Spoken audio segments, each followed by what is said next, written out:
अल्हम्दुलिल्लाहि रब्बिल आलमीन वस्सलातु वस्सलामु अला सय्यिदिल मुरसलीन अम्मा बाद फ़अऊज़ु बिल्लाहि मिनश शैतानिर रजीम बिस्मिल्लाहिर रहमानिर रहीम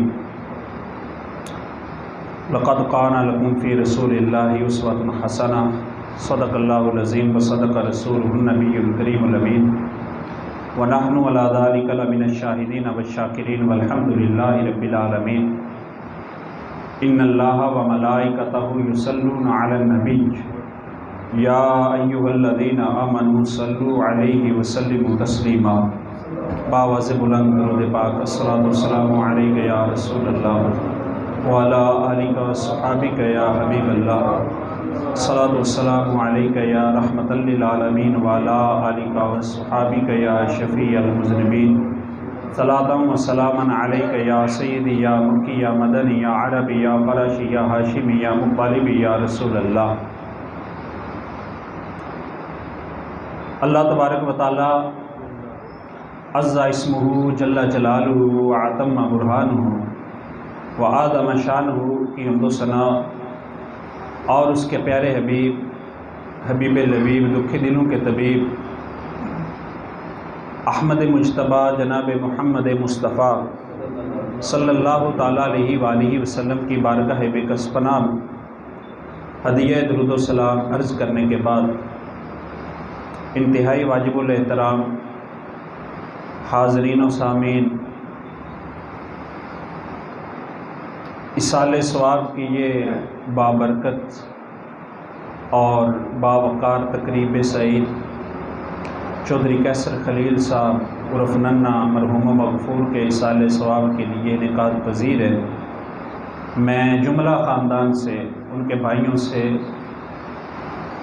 तमाम अहबाब से ताज़ियत करता हूँ और दुआ करता हूँ कि अल्लाह तबारक व तआला उनको जवारे रहमत में जगह नसीब फरमाए, अपने प्यारे हबीब मुस्तफ़ा करीम अलैहिस्सलातु वस्सलाम की शफ़ाअत नसीब फरमाए। अल्लामा शहबाज साहब इसाले सवाब के हवाले से बता रहे थे कि जनाज़गाह की तामीर और कार खैर में भाइयों ने, ख़ानदान ने ऐलान किया है। अल्लाह ताला उनकी ये एम्बुलेंस और जनाज़गाह की तामीर, ये सारी कोशिश व कावश, इसका सवाब इनके फ़ौत शुदगान को अता फ़रमाए और हमें भी मौत से पहले मौत की तैयारी और इसाले सवाब बनने वाले ज़राए अपनाने की तौफ़ीक़ अता फ़रमाए। मुसलमान, यहाँ पर मैं एक बात अर्ज़ कर दूँ, मैं आपसे ये नहीं कहूँगा कि सुभान अल्लाह को नोट या वोट मांगने भी नहीं आया। सिर्फ़ ये है जितनी देर बैठें दुरूद पाक पढ़ते रहें। आज का सबसे अफजल काम जुम्मातुल मुबारक को अल्लाह के आखिरी नबी हबीब किबरिया सल्लल्लाहु अलैहि वसल्लम पर दुरूद व सलाम पढ़ना है और ये ख़ुद हुजूर ने तालीम इरशाद फरमाई है। पाक महबूब अलैहिस्सलाम ने इरशाद फरमाया, अक्सिरुस्सलात अलैया फ़ी यौमिल जुम्आ फ़इन्नहु यौमुन मशहूद। फरमाया जुमे वाले दिन मुझ पर दुरूद व सलाम की कसरत करो, ज़्यादा से ज़्यादा पढ़ो।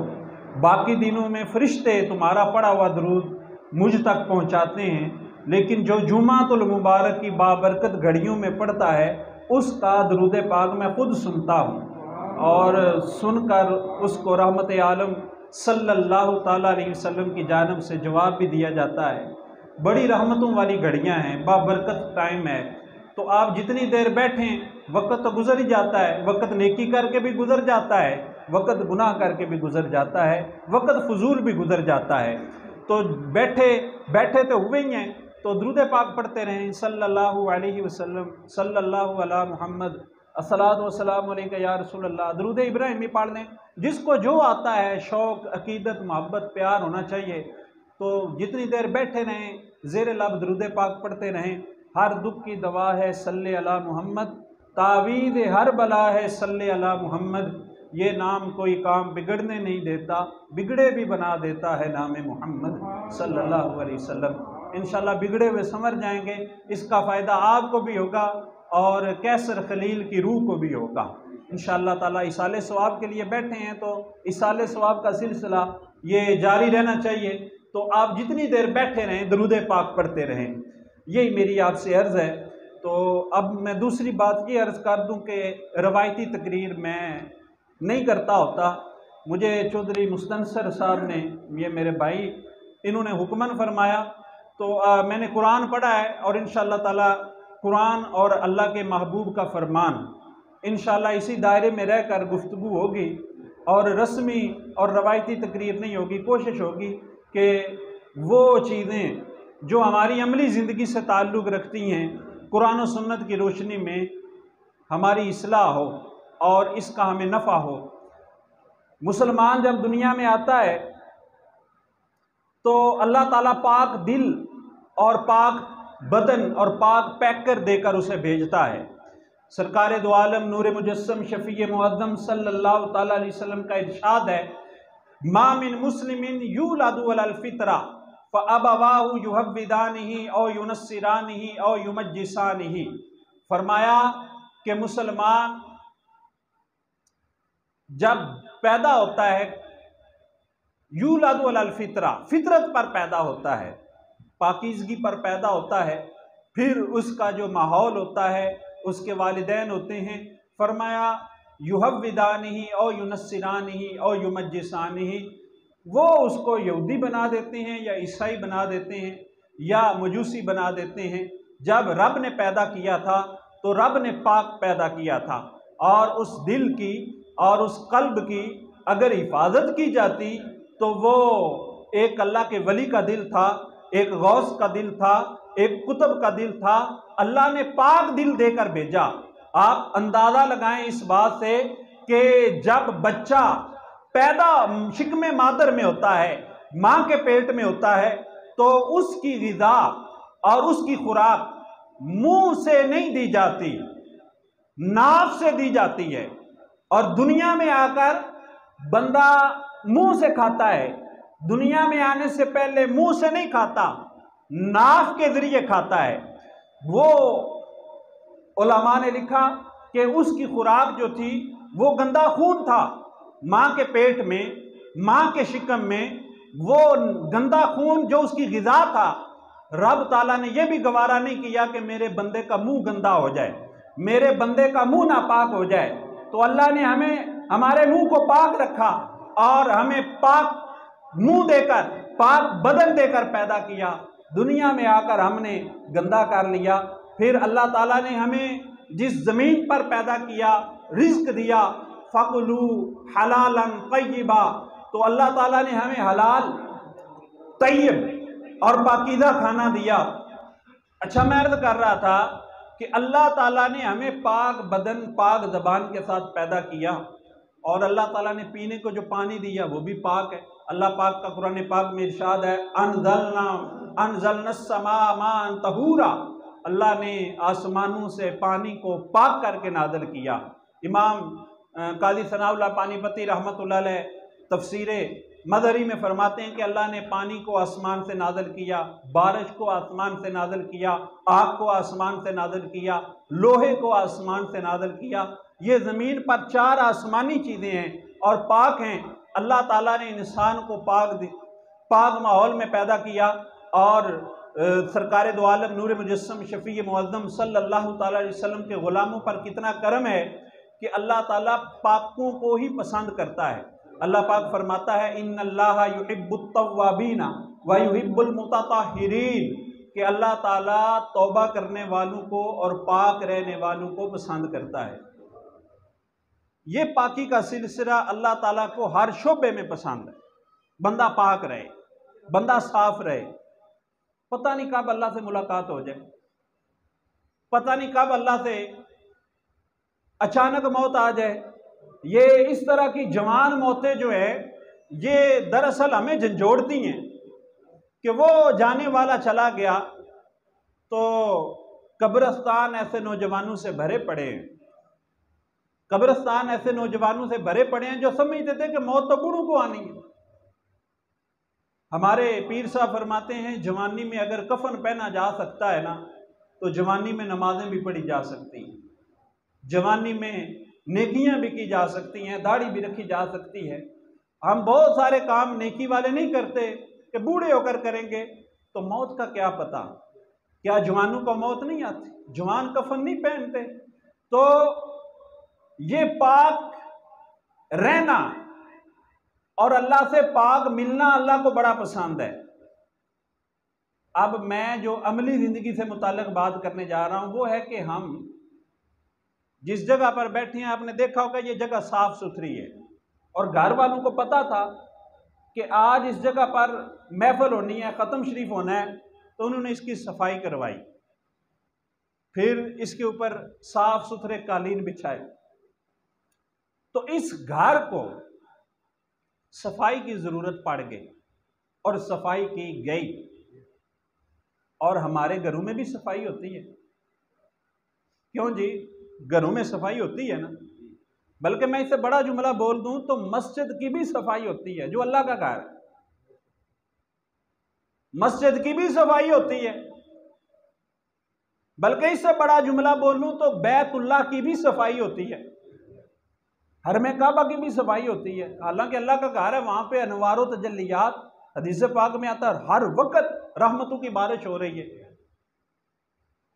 तो जहां पे अल्लाह ने जिसको अपनी निशानियों में से एक निशानी करार दिया है और उसके अतराफ व कनाफ अल्लाह की निशानियां हैं, मिन शाइरिल्लाह, अल्लाह की निशानियां हैं, सफ़ा मरवा मताफ हरम काबा, वहां पर भी सफाई होती है। और सारी दुनिया में जिसका फैद है रोज़े रसूल सब्ज़ गुंबद, वहां पर भी सफाई होती है, खुदाम आते हैं सफाई करते हैं। तो जब बैतुल्लाह की सफाई होती है, रोज़ा रसूलुल्लाह की सफाई होती है, इसी तरह मेरे भाइयों आपको और मेरे दिल को भी सफाई की जरूरत है। जब हमारे घरों की, मस्जिदों की, बैतुल्लाह की सफाई होती है, तो इसी तरह की सफाई हमारे दिल को भी होनी चाहिए, दिल की भी होनी चाहिए। हमारे दिल में क्या है? एक गंद है जो बाहर से नजर आता है, कूड़ा पड़ा हुआ है, क्रिकेट पड़ी हुई है, गंदगी पड़ी हुई है, आलूदगी पड़ी हुई है, ये देखने वाले को कराहत होती है। और दिल में, बातर में जो इंसान के गंद पड़ा हो, कदूरतों का गंद, किसी के खिलाफ बुग़्ज़ का गंद, किसी के खिलाफ कीने का गंद, किसी के खिलाफ दुश्मनी का गंद, किसी के खिलाफ गुस्से का गम, किसी से बदला लेने का गम। एक शायर ने कहा था, मेरा उस शहर अदावत में बसेरा है फराज, जहां लोग सजदों में भी दूसरों का बुरा सोचते हैं। हम तो लोग हरम काबा में भी जाकर दुश्मनों का बेड़ा गर्क करने की दुआएं करते हैं। हमारे दिल में क्या है? और ये सबसे ज्यादा आज के दौर के इंसान का मसला है, जिसने उसकी रूह को घायल करके रख दिया है, उससे पुरसुकून नींद छीन ली है, उससे दुआओं की तासीर छीन ली है, घरों का अमन सुकून गारत हो गया है।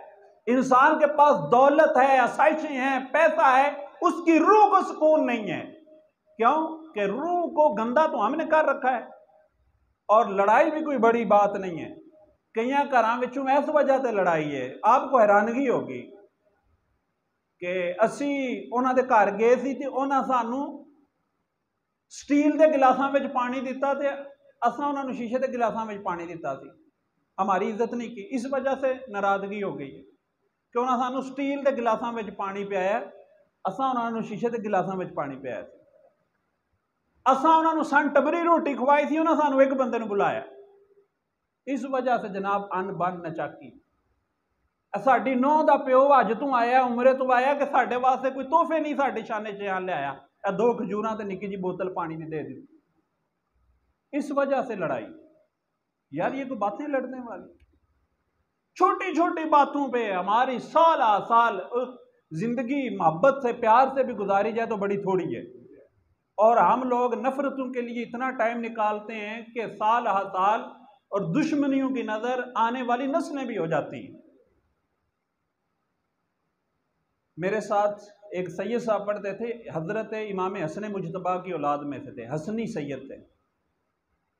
तो उनकी चचाजाद भाइयों ने ज़मीन पे कब्जा कर लिया। वो भी रहने वाले भी मदीना सईदा के थे।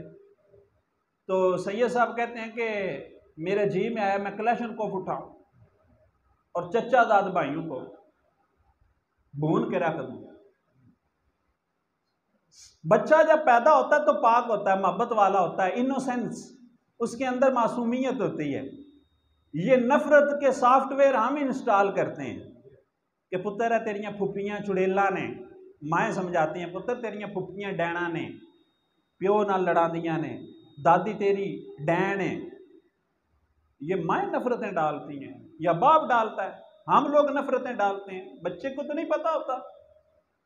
देखें हमारे यहाँ चाचे के बेटों को, ताए के बेटों को शरीक कहा जाता है हमारे मुआशरे में। क्या तेरे शरीक ने, हमें बचपन से सबक मिलता है कि तुम्हारे शरीक ने ऐना सामने नीवियां नहीं रहना। हम पराए लोगों के साथ बड़े हुस्न अखलाक के साथ पेश आते हैं, लेकिन अपने शरीकों के साथ हमें अदब से सलाम लेने का भी नहीं पता। मैं जिस नबी का कलमा पढ़ा, मैंने आयत पढ़ी है लक़द कान लकुम फ़ी रसूलिल्लाहि उस्वतुन हसना, कि रसूलुल्लाह के उसवा में, अल्लाह के महबूब के पैकर में तुम्हारे लिए बेहतरीन नमूना है। हजरत मौला अली रसूलुल्लाह के चचा दाद भाई हैं, अलीउल मुर्तज़ा चचा के बेटे हैं। रसूलुल्लाह तो नहीं फरमाया ये शरीक है मेरा, या ना रसूलुल्लाह के वालिदैन ने फरमाया ये तेरा शरीक है। अली से मोहब्बत तो करते हैं, दावा तो नारे तो लगाते हैं अली अली को, किरदार भी तो अपनाओ ना अली वाला। हजरत मौला अली को रसूलुल्लाह ने अपने घर में पाला और अपनी सबसे लाडली शहजादी का निकाह उनके साथ किया।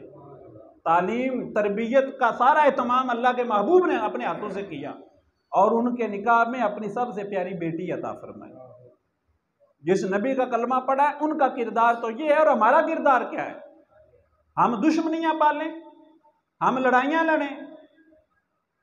रसूल पाक सल्लल्लाहु अलैहि वसल्लम का उसवा हसना ये है, पाक महबूब अलैहि सलाम का इरशाद है, मन सर्रा अन यबसुतल्लाहु लहू रिज़्क़हु औ युनस्सा लहू मिन नसरिही फलयसिर रहमहु। फरमाया जो बंदा चाहता है कि उसके रिज़्क़ में बरकत हो और उसकी उम्र लंबी हो, उसको चाहिए कि सिला रहमी किया करे, खूनी रिश्तेदारों के साथ उसने सलूक किया करे। सिला रहमी कहते हैं इस चीज़ को है कि जो खूनी रिश्तेदार हैं उसके साथ उसने सलूक करना। आज कोठी वाला कोठी वाले का रिश्तेदार है, लेकिन जो अपना गरीब गुरबा रिश्तेदार है उसको तो कुर्बानी के गोश्त पर भी कोई नहीं याद रखता, शादियों पर भी कोई नहीं याद रखा जाता। तो ज़कात देनी हो, खैरात देनी हो, सदका करना हो तो अव्वलीन तरजीह अपने करीबी रिश्तेदारों को होनी चाहिए। और हदीस पाक में आता है सबसे ज़्यादा सवाब सदके का पता है किसको है? सबसे ज़्यादा नेकी का सवाब उस रिश्तेदार को देने का है जो बंदे से भुगत रखता है, बंदे से लड़ाई रखता है, वो दावत रखता है। उस रिश्तेदार के साथ उसने सलूक करना, ये डबल सवाब है। हुजूर नबी पाक सल्लल्लाहु अलैहि वसल्लम ने इरशाद फरमाया, एक तो सदके का सवाब मिलता है, अल्लाह की राह में माल खर्च करने का सवाब मिलता है, दूसरा रिश्तेदार के साथ उसने सलूक करने का सवाब मिलता है। आज ये वो बात है जिसको हमने तर्क कर दिया है। हम अपने सोशल स्टेटस के लिए, सियासतदानों के लिए कितना खर्च करते हैं, बेदरेग खर्च करते हैं, यारों दोस्तों की पार्टियों में, शादियों में, बारातों में कितना लुटाते हैं, लेकिन अपने करीबी रिश्तेदार जो गरीब हैं, हकदार हैं, मुस्तहिक हैं, तो हम उनको अल्लाह की रिज़ा के लिए चुपके से कितना देते हैं। अल्लाह पाक का इरशाद है, ला तुबतिलू सदक़ातिकुम बिलमन्नि वल अज़ा, के सदका देकर एहसान ना जितलाओ और उनको अजियत ना दो। तो मेरे भाइयों, दिल को साफ रखना, मैंने अर्ज किया कि जिस तरह बाहर को सफाई की जरूरत है, इसी तरह अंदर में भी सफाई की जरूरत है। जिस तरह तन को पाकीज़गी की जरूरत है, इसी तरह मन को भी पाकीज़गी की जरूरत है। बाहर सफाई हो, बाहर लाइटें लगी हो, मिलाद आ रहा है, झंडियां लगी हो, चूने खिल रहे हो, बाहर डेकोरेशन हो और बंदे के अंदर अंधेरा हो, अंदर गंद हो, तो इससे बड़ा खसारा कोई नहीं है, इससे बड़ी महरूमी कोई नहीं। बादशाह जी की चल रही थी, कहते हैं कि मेरा जी चाह चाचे के बेटों को मार दूं, लेकिन मेरी बीवी ने कहा कि हम तो हसने मुजतबा की औलाद में हैं। हमारे जद्दे करीब ने तो ये ज़मीन जायदादों की खातर लड़ाई की नहीं, उन्होंने तो हज़रत अमीर मुआविया साहबी रसूल है उनको इख्तिदार दे दिया। कहा कि ये आप ले लें, मैं मुसलमानों में वहदत चाहता हूँ, मुसलमानों में सुलह चाहता हूँ। ये था किरदार हजरत हसन मुजतबा का। आज कोई एक मरला ज़मीन नहीं छोड़ता, एक चप्पा ज़मीन नहीं छोड़ता। इमाम हसन मुजतबा शहजादा रसूल नवासा रसूल ने भरा इक़्तिदार छोड़ दिया। ये किरदार, ये बातें करने की। आज मरला दो मरले के लिए हम मरे जा रहे हैं। चंद टकों की खातर घर में बेसवादी, खाना जंगी, और नस्लों तक ये खबरें पढ़ने को रोंगटे खड़े हो जाते हैं कि 1 फुट गली के लिए जनाब कत्ल कर दिया, 1 मरला जमीन के लिए कत्ल कर दिया, चंद हजारों के लिए, 100 रुपए के लिए लोग बंदे की जान ले लेते हैं। यार इमाम हसन मुजतबा से नारा मोहब्बत का ज़बानी हद तक कहते हैं, किरदार अपना कर तो देखें, ज़रा छोड़ कर तो देखें, अपना हिस्सा छोड़ कर तो देखें अल्लाह की रज़ा के लिए। कि यार ये 2 मरले के लिए मेरा भाई तुम पैसे ले लो, ये 2 मरले तुम ले लो, मुझसे राज़ी रहो, मुझसे नाराज़ ना होना। आप जब अपना जिगरा बड़ा करेंगे, अपना दिल बड़ा करेंगे, अपना हौसला बड़ा करेंगे, अपना हिस्सा छोड़ेंगे, खुदा की कसम अल्लाह का इरशाद है, वइन खिफ्तुम ऐलतन फसौफ युगनीकुमुल्लाहु मिन फदली, अगर तुम्हें तंगदस्ती का खौफ हो, अल्लाह तुम्हें अपने फजल से गनी कर देगा। अल्लाह का इरशाद है, अल्लाह गैब के खजानों से आपकी मदद करेगा। मेरे भाइयों, मैं आपको हदीस पाक सुनाता हूँ। अल्लाह के आखिरी नबी, अल्लाह के आखिरी हबीब मुस्तफ़ा करीम सल्लल्लाहु अलैहि वसल्लम का इरशाद है, जिस तरह हम बैठे हुए हैं, अल्लाह के प्यारे हबीब सल्लल्लाहु अलैहि वसल्लम ने इरशाद फरमाया, अभी एक जन्नती बंदा आएगा। सहाबा इकराम की नजरें उठ गई, कौन है? तो एक मजदूर साहबी, बद्दू साहबी, पेंडू साहबी आए। तो हजरत अब्दुल्ला इब्ने अब्बास, जिनको हिब्रुल उम्मा भी कहा जाता है, तर्जुमानुल कुरान भी कहा जाता है, वो 3 दिन उनके पीछे रहे, टो में लग गए। ये कौन सा खास काम करते हैं जिसकी बिना पर बीबी आमिना के लाल मुस्तफ़ा करीम सल्लल्लाहु अलैहि वसल्लम इनको दुनिया में जन्नत की बशारत दी है। कहते हैं मैंने उनको मजदूरी करते हुए देखा और 5 फर्द नमाजें पढ़ते हुए देखा। तो मैंने एक दिन उनसे पूछा कि आपको मैंने कोई ख़ास काम करते हुए तो नहीं देखा, कोई ख़ास वजीफ़ा, कोई चिल्ला, कोई मुजाहिदा। तो उन्होंने कहा कि मैं कोई इतना कोई ख़ास काम तो नहीं करता, अलबत्ता मैं एक काम करता हूँ कि मैं अपने दिल में किसी का बुग़्ज़ नहीं रखता, अपने दिल में किसी का रंज नहीं रखता, किसी का कीना नहीं रखता, दिल साफ़ कर लेता हूँ। मैं यूनिवर्सिटी में पढ़ता था, PhD की क्लासेस में, तो मेरे उस्ताद कहते थे कि मैं ना रोज़ाना घर से निकलते वक्त दोनों जेबें भर के निकलता हूँ। ये मैं आपको तोहफ़तन बता रहा हूँ। उनकी करीबन 80 साल उम्र है और बिल्कुल सेहतमंद, तंदुरुस्त, रंग लाल सुर्ख। मैंने पूछा आपकी सेहत का राज क्या है? कहने लगे मेरी सेहत का राज ये है कि रोज़ाना मैं रोटी खाता हूँ बेड पे, शाम का रोज़ाना चावल खाता हूँ और चावल खा के उधर ही लेट जाता हूँ, बर्तन भी घर वाले उठाते हैं, मीठा रज के खाता हूँ, खाने पीने की कोई परहेज नहीं करता, ना कोई वर्जिश ना कोई एक्सरसाइज। मैंने कहा सारी बातें सेहत का बेड़ा गर्क करने वाली हैं। कहने लगे बेटा मैं एक काम करता हूँ, रोज़ाना घर से निकलते वक्त ना दोनों जेब में भर लेता हूँ, एक जेब में माफ़ी भर लेता हूँ, दूसरी जेब में माजरत भर लेता हूँ। माफ़ी उस बंदे को निकाल के दे देता हूँ जो मेरा कसूर करता है, कोई मेरी उम्मीदों पे पूरा ना उतरे मैं उसको माफ़ कर देता हूँ। मेरा दिल दुखाए, मुझे तंग करे, मुझे सताए, मोटरसाइकिल या गाड़ी के साथ टकरा जाए, मैं उसको माफ़ कर देता हूँ अल्लाह की रज़ा के लिए, दिल बड़ा करके। किसी ने मेरी ग़ीबत की, घर में खाना वक्त पर नहीं मिला, कपड़े इस्त्री हुए नहीं मिले, मजाज के मुताबिक कोई माहौल नहीं मिला, मैं माफ़ कर देता हूँ। किसी के दिल में, अपने दिल में किसी का भी कीना, बदला लेने की ख्वाहिश मैं नहीं रखता। दूसरे नंबर पर माजरत, जिस बंदे का मैं कसूर करूं मैं माजरत कर लेता हूं, भाई गलती होगी माफ कर। ये माफी मांगना भी तो बड़े दिल गुर्दे का काम है। हमारे बाप आदम अलैहिस्सलाम ने कहा था रब्बाना ज़लमना अनफुसना व इल्लम तग़फिर लना, अल्लाह जानू पे जुल्म कर दिया माफ कर दे। ये इंसानियत है हमारे बाप की, हमारे बाप का तरीका माफी मांग लेना। अल्लाह से गलती हो जाए तो अल्लाह से माफी मांग ले, बंदू से हो जाए तो बंदू से माफ कर ले। तो कहते हैं कि शाम को मैं घर आता हूं तो मेरा दिल साफ होता है, मेरे दिल में किसी के बारे में कोई कदूरत नहीं होती, कोई बुग़्ज़ नहीं होता, कोई कीना नहीं होता, कोई बदला लेने की ख्वाहिश नहीं होती। इसकी वजह से ना मुझे कोई दवाई खाने की ज़रूरत पड़ी है, ना कभी एक्सरसाइज की ज़रूरत है, मेरी सेहत बड़ी अच्छी है। तो यकीन जाने अगर आप ये काम कर लें, आपकी घरों में सुकून आ जाएगा, आपकी तबीयत एकदम फ्रेश हो जाएगी। कभी भी किसी से बदला, किसी से नफरत, किसी से कीना, किसी से बुग़्ज़ ना रखें। अगर अगला रखता है तो उसका मामला अल्लाह के हवाले, उसकी हिदायत के लिए हम दुआ कर सकते हैं, हम क्या कर सकते हैं। लेकिन आप अपने दिल में किसी के बारे में ना कोई कोड रखें, ना कोई रंज, ना कोई बुग़्ज़, ये आपकी रूह को पाक कर देगा, रूह को साफ कर देगा। और जो आला हज़रत ने फरमाया ना, चमक तो इससे पाते हैं सब पाने वाले, मेरा दिल भी चमका दे चमकाने वाले। माह मदीना की ऐसी तजल्ली पड़ेगी, दिल चमक जाएगा, फिर दुआओं में रोना भी आएगा, कुरान पढ़ते हुए आंखों से आंसू आएंगे, नात शरीफ पढ़ते हुए सुरूर आएगा।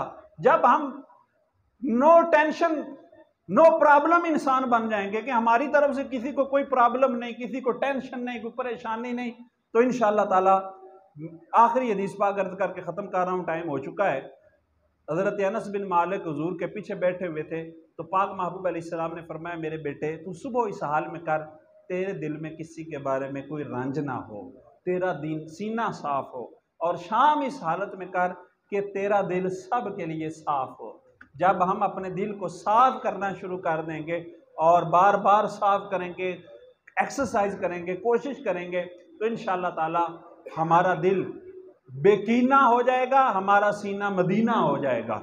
अल्लाह पाक की बारगाह में दुआ है, जुम्मतुल मुबारक की बाबरकत घड़ियों के सदके और नबी आखिर ज़मां मुस्तफ़ा करीम अलैहिस्सलातु वस्सलाम की ख़त्म नबूवत की बरकत से अल्लाह ताला हमारे भाई को जवार रहमत में जगह अता फरमाए, मेरे टूटे फूटे अल्फाज कबूल फरमाए और हम सब को अल्लाह ताला मग़फ़िरत और बख्शिश का ज़रिया बनाए। वाखिर दावा।